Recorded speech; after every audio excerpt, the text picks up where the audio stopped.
Huwag kang matakot, sumayaw, katawanan, tataw sa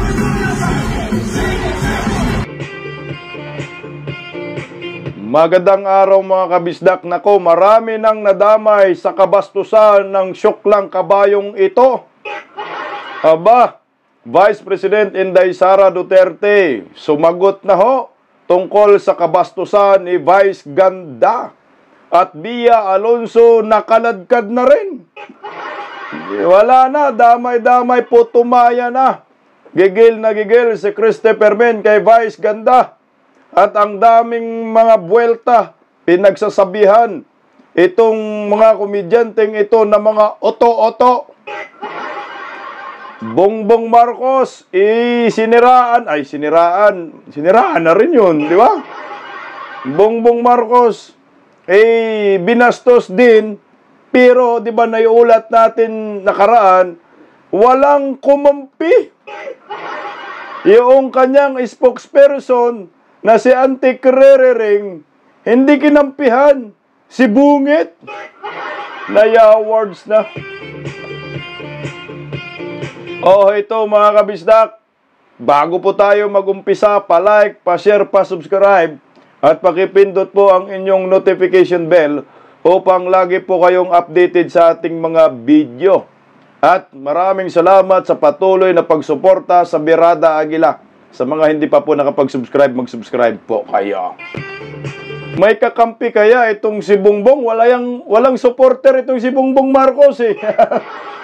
Kaya walang nag-rebat kay Vice Ganda, walang sumagot.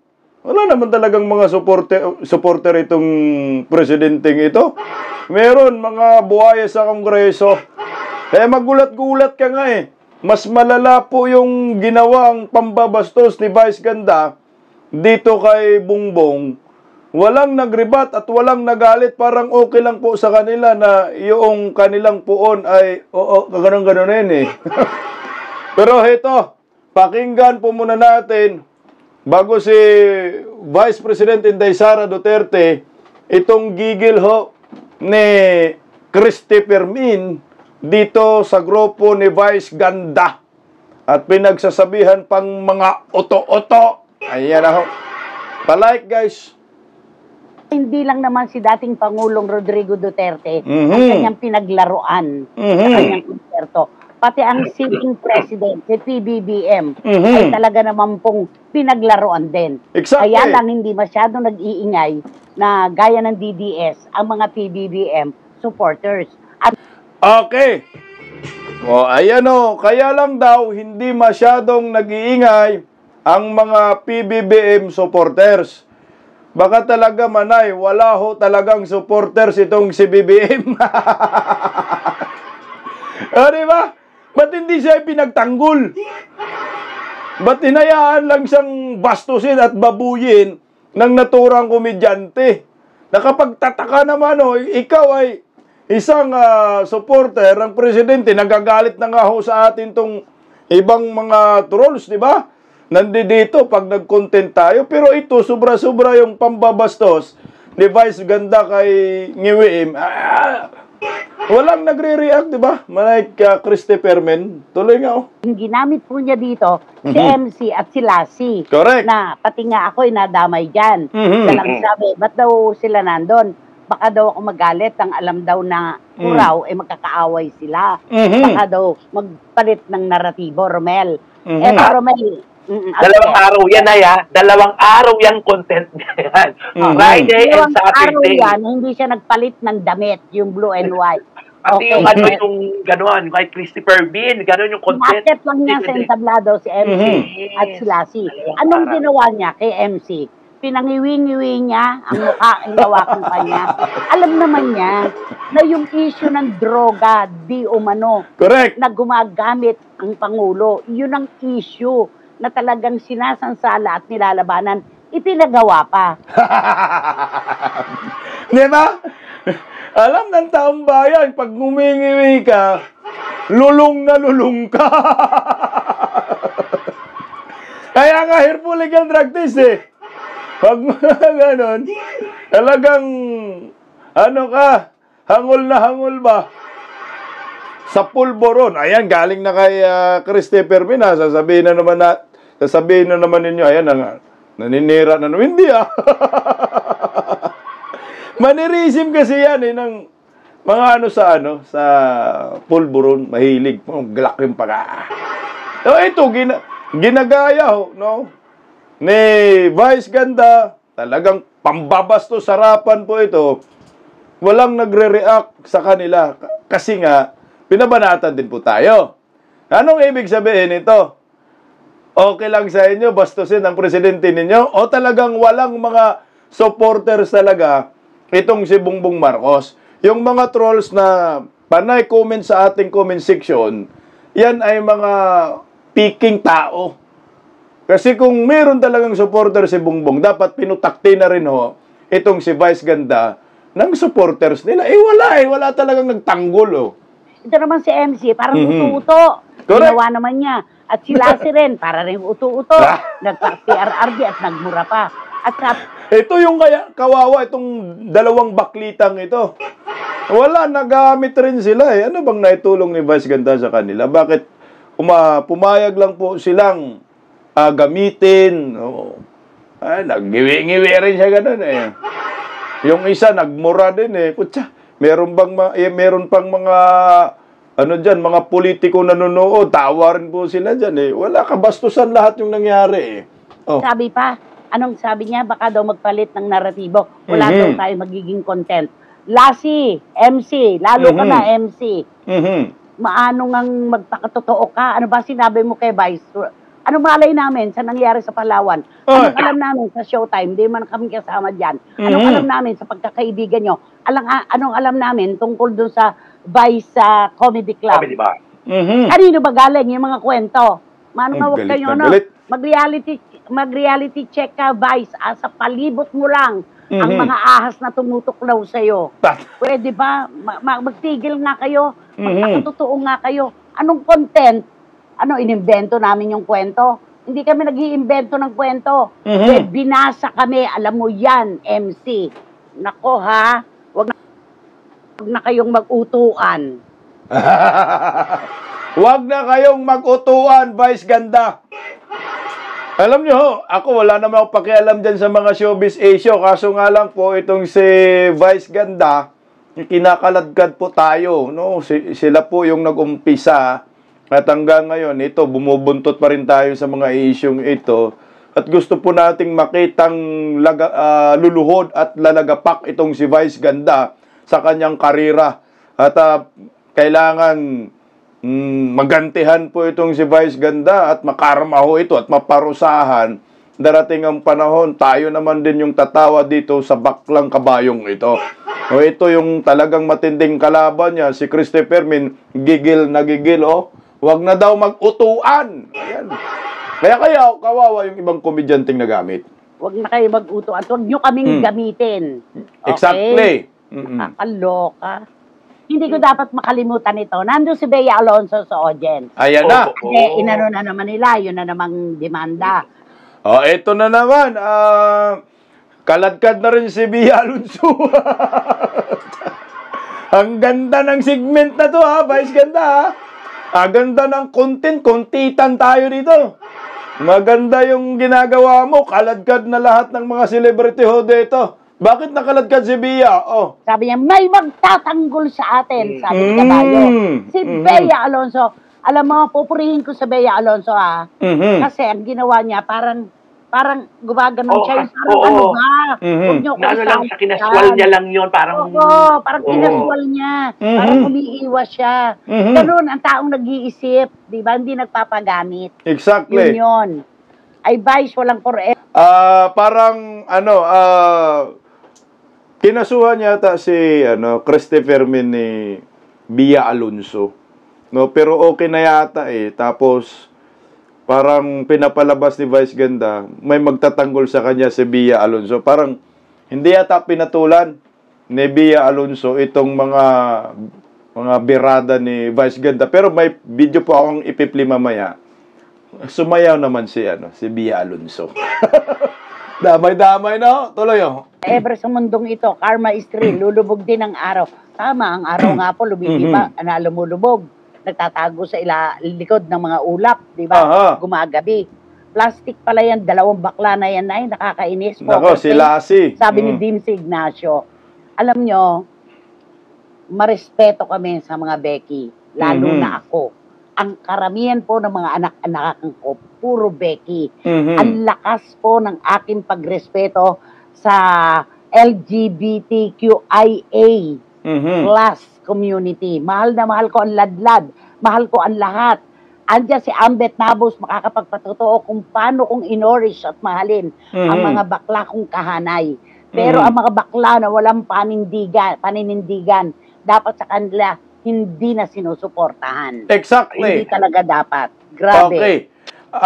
Alam nyo po, si former President Duterte, yung mga bakla, nire-respeto na yan. Maraming kaibigang bakla. Tayo rin, marami tayong kaibigang bakla. Ang Pilipinas, ano na tayo, wala nang diskriminasyon sa mga bakla.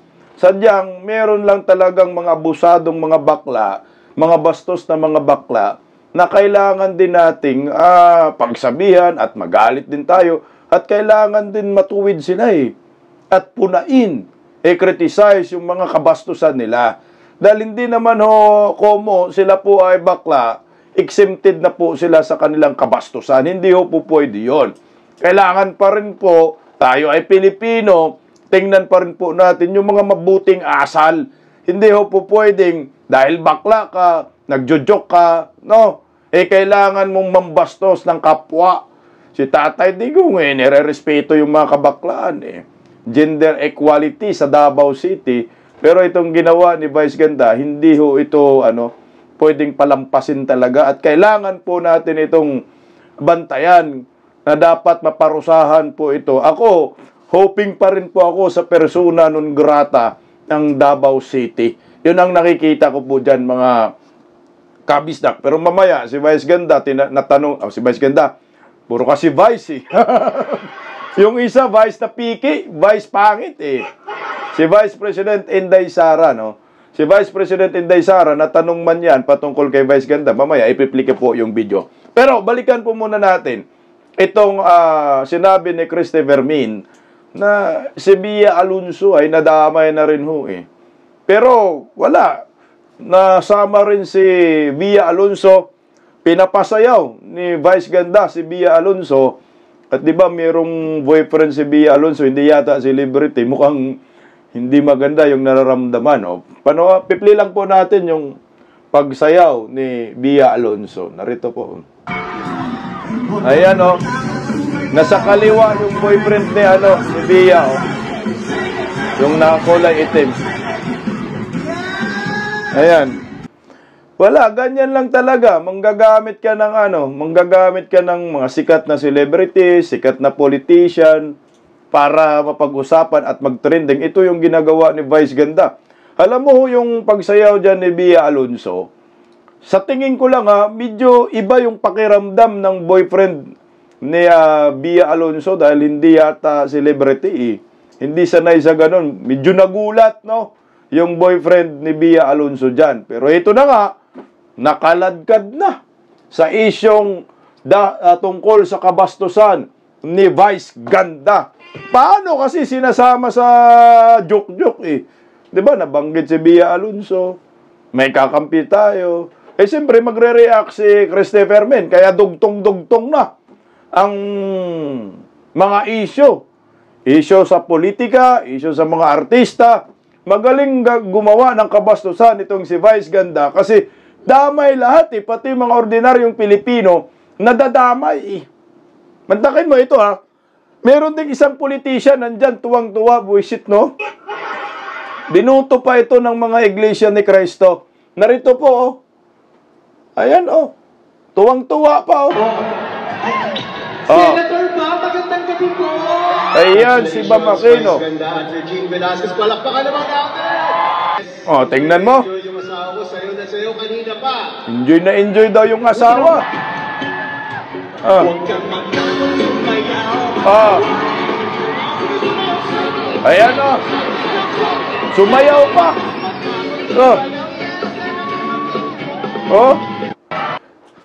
Ano ba yan, senador? Kasama yan sila ni Grace po. Ito talaga, sumayaw siya dyan. Nagpapasalamat pa kay Vice Ganda sa kabastusan kay Regine Velasquez. Yung ginawa kay Tatay Digong, pinasalamatan ninyo. Ang tanga ninyo eh. Kung ako, Iglesia ni Cristo, kundinahin ko rin po ito si Bam Aquino eh. Binoto, inindorso kayo ng Iglesia ni Cristo. Malaman-laman natin eh.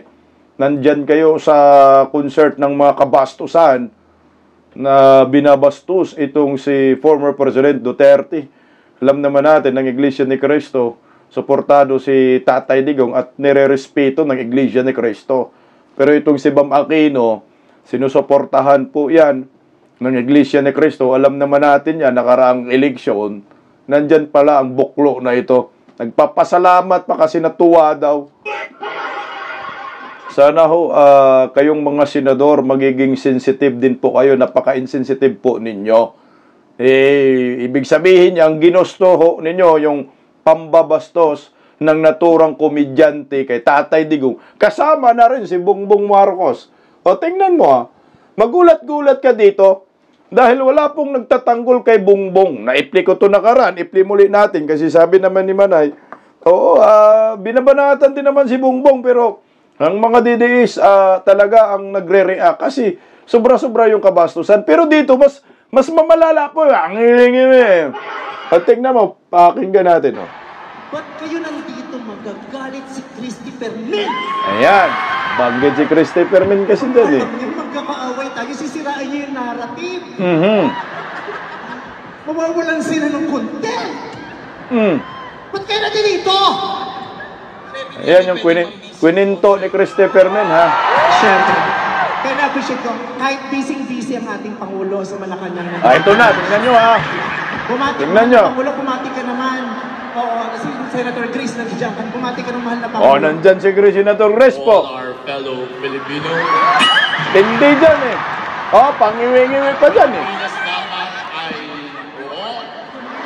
oo. Tingnan mo. May ayusin lang Oh. po. Tingnan mo, grabe dyan guys, no? Matindi yung pambabastos niya mismo direkta kay Bongbong Marcos. Nakapagtataka, yung mga supporter ni Bongbong, mga ugag din pala kayo.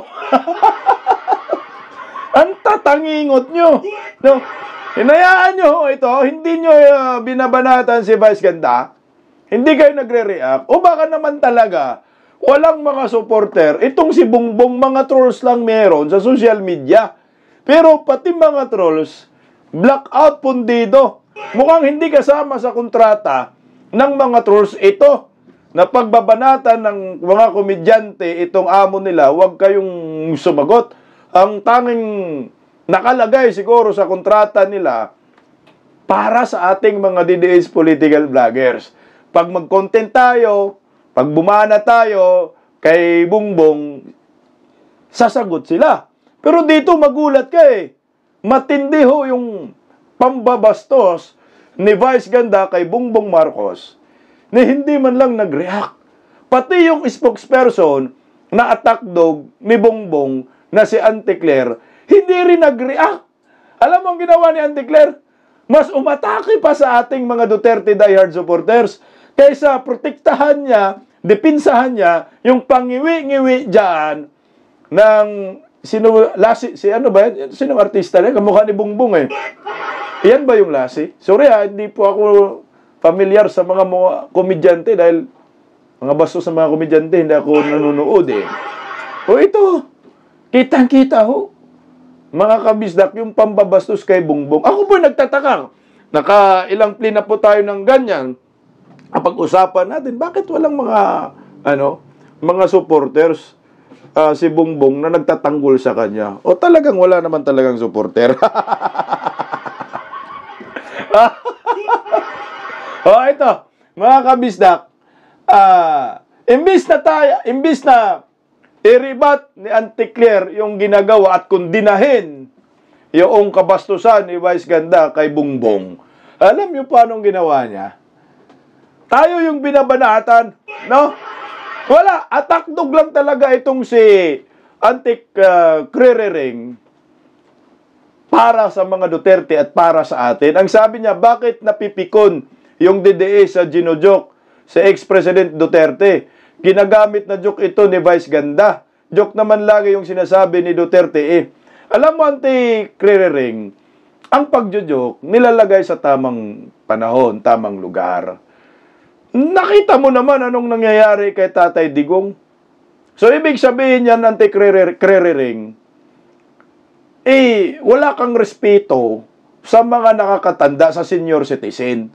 Kasi okay lang sa'yo na bastusin ang isang senior citizen na nakaranas ngayon ng pang-aapi ng dahil sa amo mo. Ubog mo naman na abugaga ka talaga. Oh. So, tinutolerate ninyo itong kabastusan ni Vice Ganda sa isang matanda na dating presidente. Kung gawin kaya namin yan sa nanay mo, may nanay pa ba to? Ulula mo. Oh. Kung gawin namin kay Bongbong yan, okay lang ho sa inyo. Kasi okay lang ho sa inyo ngayon, ginaganyan si Bongbong. Hindi kayo masasaktan.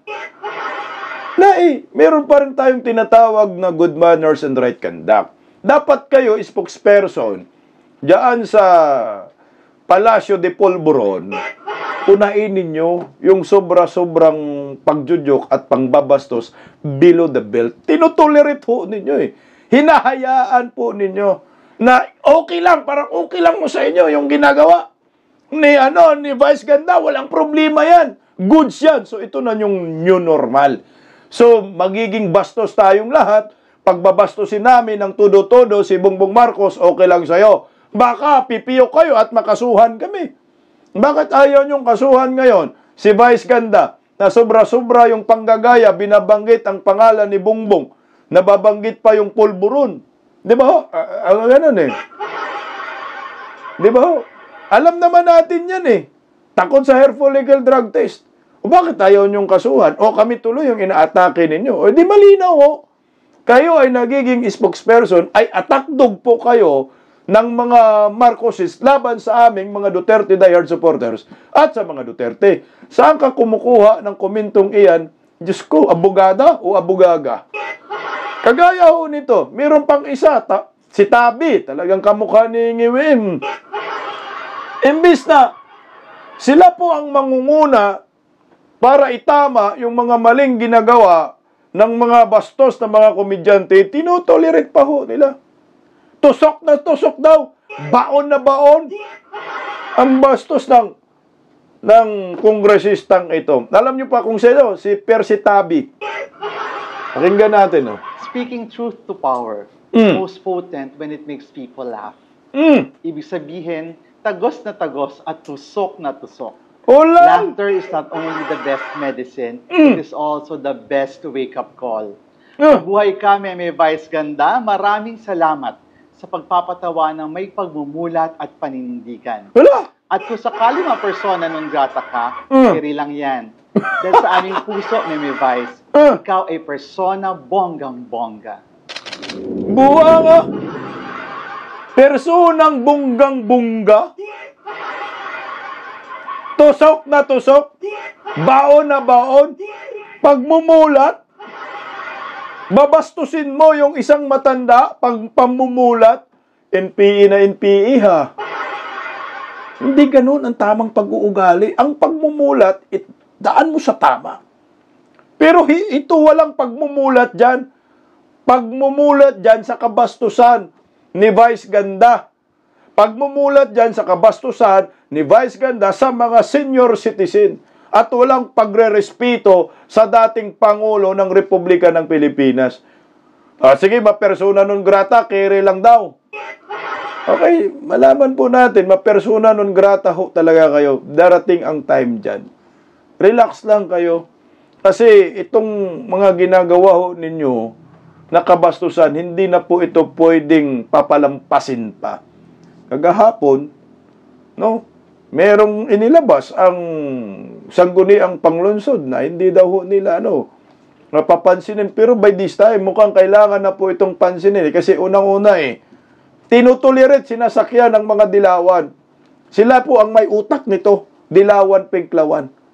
Kailangan maparusahan po kayo. Tingnan natin kung kere-kere pag hindi na po makapunta si Vice Ganda sa Davao Region.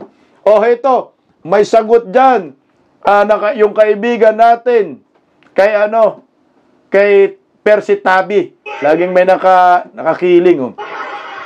O, tingnan mo, kereng-kere pala.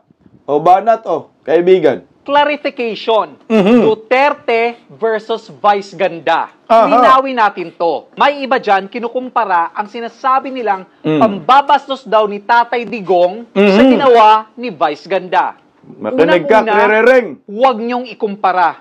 Magkaiba. Rodrigo Duterte, dating presidente ng Pilipinas. Exactly. Oo, diretso magsalita at may mura. Pero may mabigat na track record sa pamumuno. May accomplishment. May legacy na iniwan. Lahat ng salita niya may konteksto bilang leader at pananagutan sa bayan. Vice Ganda, isang comedian. Ang trabaho niya ay magpapatawa. Pero Correct. kahit comedian ka, may hangganan ang biro. Lalo na kung tumatapak na sa dignidad ng tao. Public figure ka, milyon ang nanonood sa'yo, so may responsibilidad ka. Kaya tigilan ang drama na parehong-pareho sila. Hindi porket si Tatay Digong ay may matinding salita, ibig sabihin okay na din kay Vice Ganda na manglait o manginsulto sa harap ng entablado. Duterte, leader with a proven track record. Vice Ganda, cheap comedian na gumagamit ng insulto para magpatawa. Magkaiba yan. Walang comparison. At kung pipiliin nyo pa rin ikumpara, ibig sabihin, hindi ninyo naintindihan ang difference na isang leader na may ginawa sa bayan Correct. at isang komedyanteng puro punchline lang ang ambag. Klaro? Case closed. Bye. Yun yung tamang pagmumulat. Yun ang eksaktong pagmumulat. Wake up call, Percy Tabi. Narinig mo yan, Ante-Krerering? Ang layo naman. Pag ikumpara natin si Vice Ganda at sa mga Duterte, ano bang nagawa ni Vice Ganda sa bayan, sa lipunan? Kabastusan lang naman, eh. Ang mga Duterte, sobra-sobra na po ang pagserbisyo sa atin. Na kailangan hindi po pwedeng papayag tayo na bastusin lamang ng mga bastos ng mga komedyante. Hindi po pwedeng ganun, eh. Pagmumulat, ito yung tamang pagmumulat, yung sinabi ni MP. Malinaw po yan.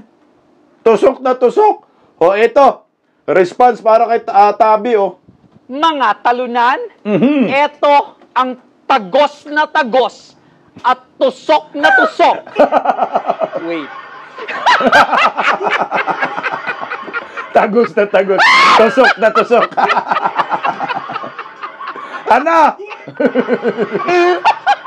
Tagos na tagos. Tusok na tusok. Baon na baon. Sanay sa baonan, sir, Yan ang tawa. Natagos na tagos. Tusok na tusok. Perse? Alam mo na, ang tawa ng tagos na tagos at tusok na tusok, yan po.